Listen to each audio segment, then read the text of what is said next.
firman-Nya pada hari ini. Genaplah nas ini sewaktu kamu mendengarnya.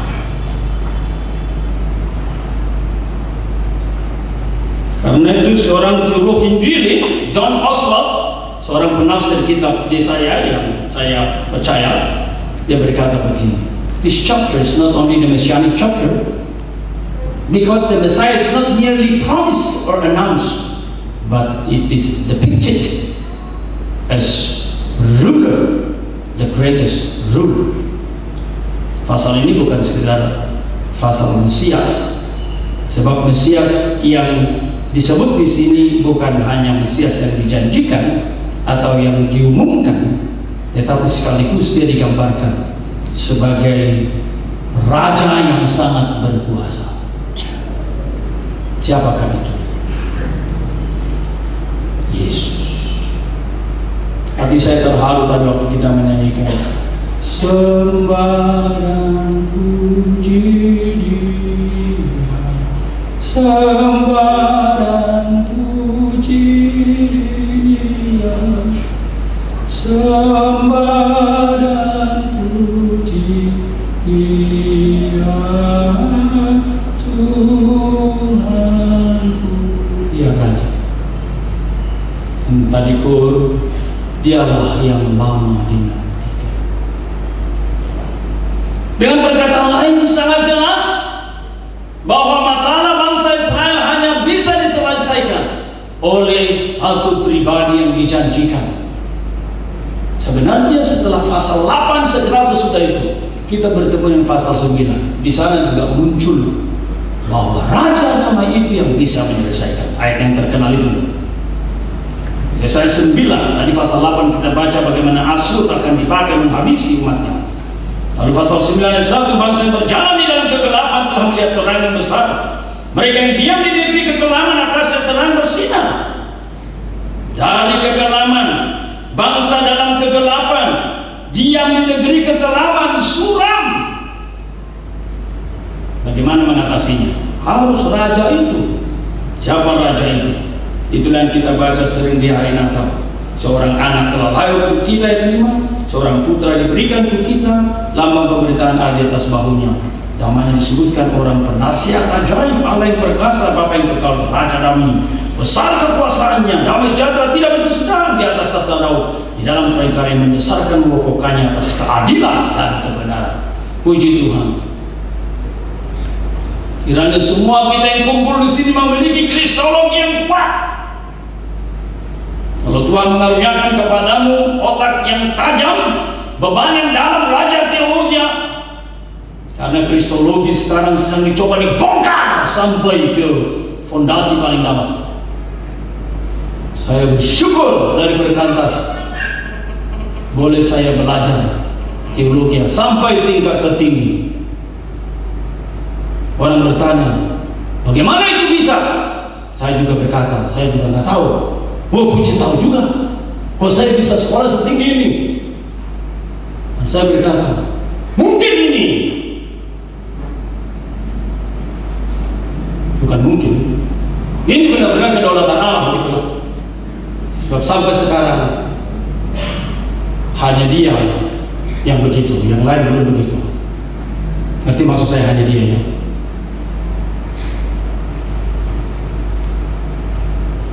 Lalu ngapain? Ngapain? Ada karya yang harus dibereskan. Kegelapan, kekelaman harus dibereskan. Masalah Israel begitu besar dan solusinya begitu jelas. Ada raja yang dibuatkan. Dan siapa raja itu? Alkitab berkata, namanya Yesus. Sekali lagi, namanya Yesus. Lalu bagaimana respon kita? Itulah tema ini. Sambutlah rajamu, nyatakanlah kerajaannya. Saya tidak mau ini klise. Sambut. Apa penting menyambut raja? Penting nggak? Kalau raja di sini adalah Yesus, apa penting itu menyambut Yesus? Gaya bahasanya orang persekutuan hidup baru, terima Yesus. Orang berkata, apa-apaan sih lo? Gue udah Kristen lo, lu belum terima Yesus lagi. Makanya kalau saya ketemu seorang sekarang, saya bertanya, kamu percaya nggak doktrin kelahiran kembali? Kalau dia bilang percaya, kamu udah lahir kembali belum? Lalu tentu dia jawab dengan tegas, ya iya dong, sudah dong. Nah karena bapak ini pendeta sebuah gereja besar tertentu, saya tanya, bapakmu sudah lahir kembali belum? Sorry saya tanya pertanyaan ini. Saya itu ragu, kalau itu ragu saya tahu.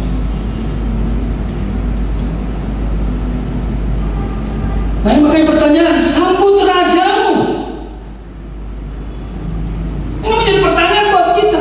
Apa arti sambut? Sembah dan puji dia, sembah dan puji dia. Hati-hati kita take it for granted. Oh saya sudah sambut raja, lalu kita pergi itu bagus. Tapi apa yang terjadi? Bermasalah. Apa solusinya? Sambut dia. Pentingkah? Sangat pentingkah? Sebagaimana pentingnya? Kita berkata sangat penting, kita ingin mengatakan sangat penting. Tidak ada satu penyelesaian tanpa Kristus di dalamnya. Saya tidak tahu berapa banyak di antara kita mengaminkan kalimat ini. Saya tanya, jika Israel bermasalah dan harus diselesaikan raja damai itu, pertanyaan saya, apa masalah besar Republik Indonesia?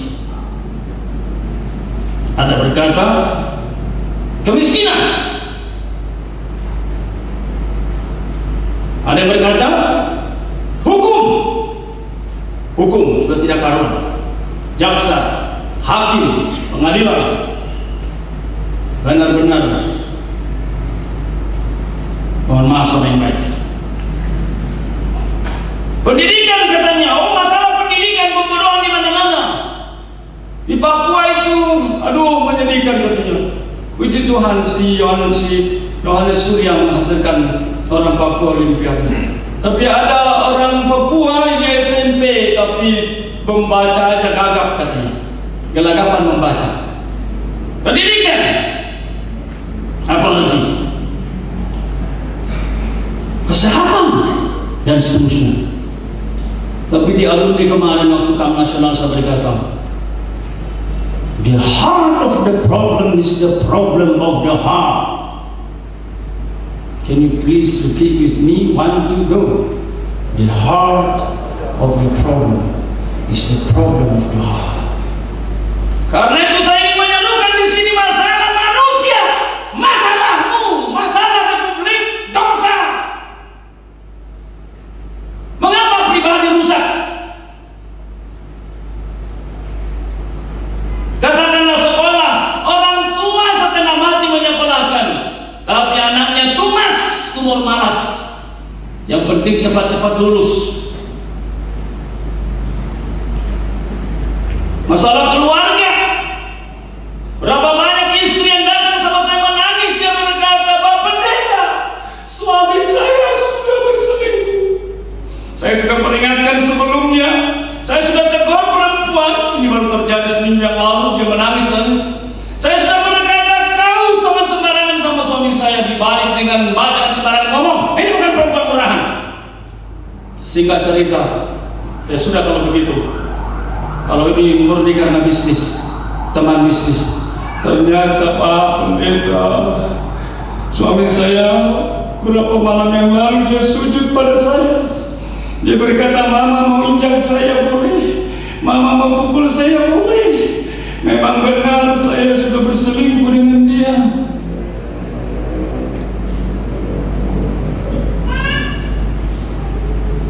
Berapa banyak suami datang kepada saya, dia menangis, istri saya kasih kredit card. Saya sayang kepada dia, mobil kantor pun saya kasih dia pakai. Tetapi sekarang dia bermesraan dengan pria lain. Makanya setiap kali saya melihat suami istri yang mesra, sekarang saya berkata, Puji Tuhan. Ini bukan sembarangan. Di sini ada orang ini. Bang Daniel Ginting berkata, Bang, kalau bicara di depan alumni nggak usah muluk-muluk. Tanya dulu, masih setia nggak sama istri?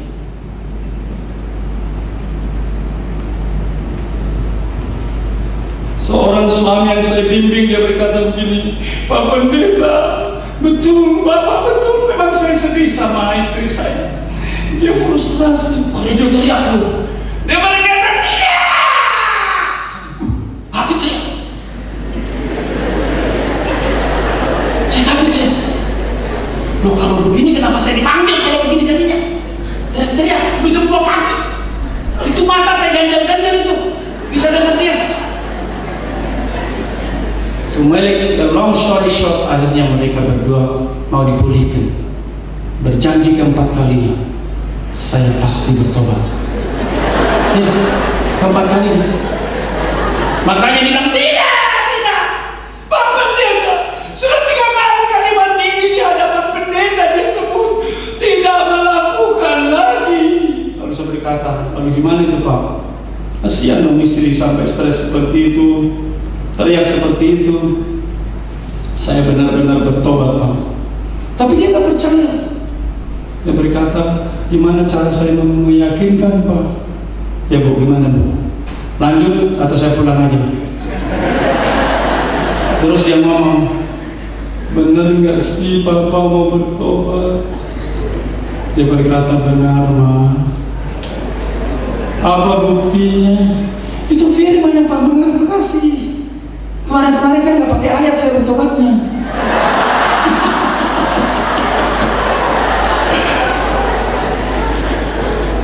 Nggak pakai ayat itu. Saya berkata Yohanes 2 saya angkat. Ini air menjadi manis tawar. Dan ini mujizat pertama dari 7 mujizat yang Tuhan Yesus lakukan, selektif. Dan ini dinyatakan, ini menunjukkan kealahan. Dengan perkataan lain, dia mendemonstrasikan dirinya dia sebagai Allah. Di tengah konteks keluarga, saya tidak pernah ragu. Bagaimanapun brengseknya keluarga, pasti bisa beres karena Yesus Kristus. Karena berdasarkan Yohanes 2, saya research di Yohanes bukan sekedar untuk dokter saya, tapi ada aplikasinya. Tuhan meyakinkan saya, jangan pernah mundur kepada keluarga bagaimanapun sulitnya. Saya bisa mengubah. Wah, Bapak itu bilang nggak ada pakai itu sebelumnya kan? Tapi benar juga loh.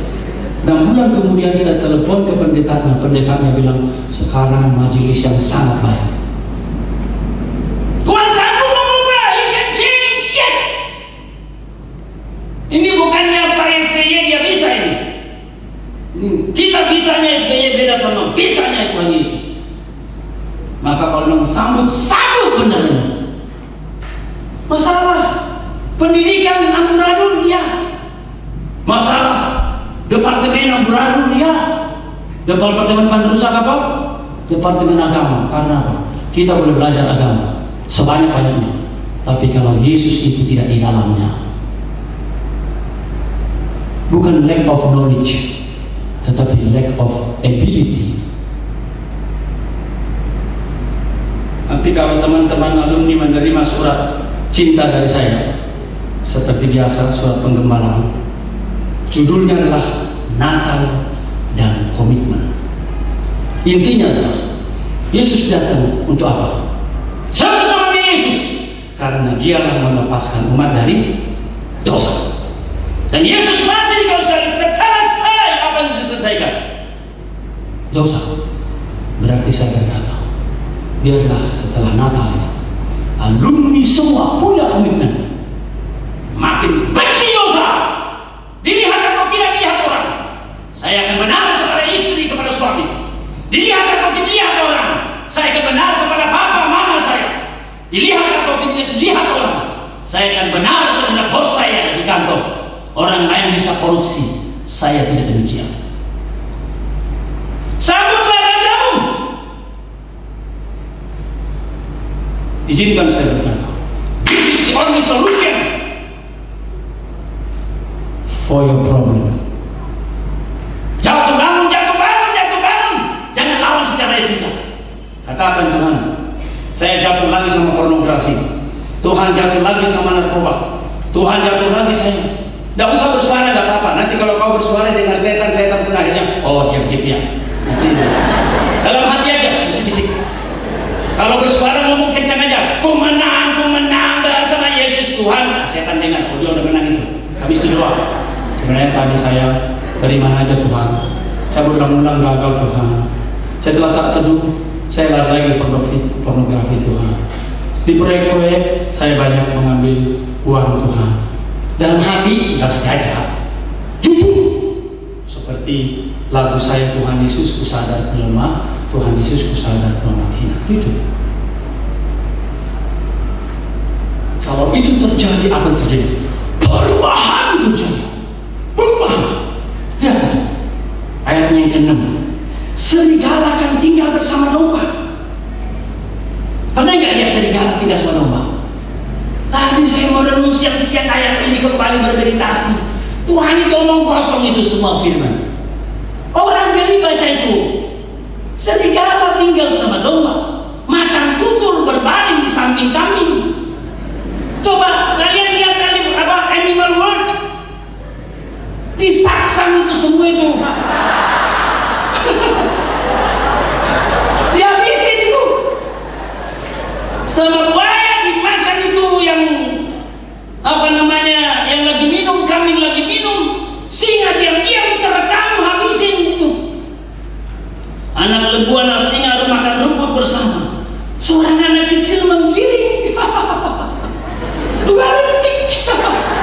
Kita bisa gila baca ayat ini.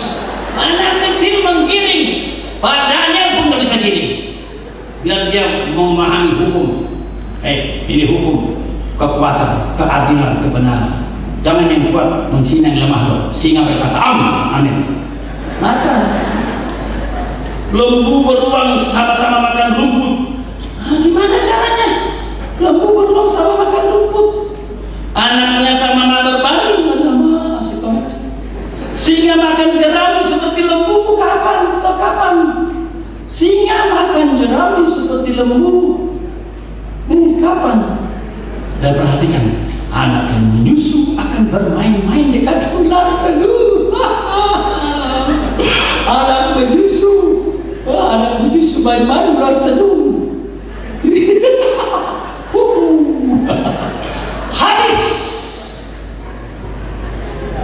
Tetapi inilah yang saya syukuri, Tuhan firman-Mu memberi pengharapan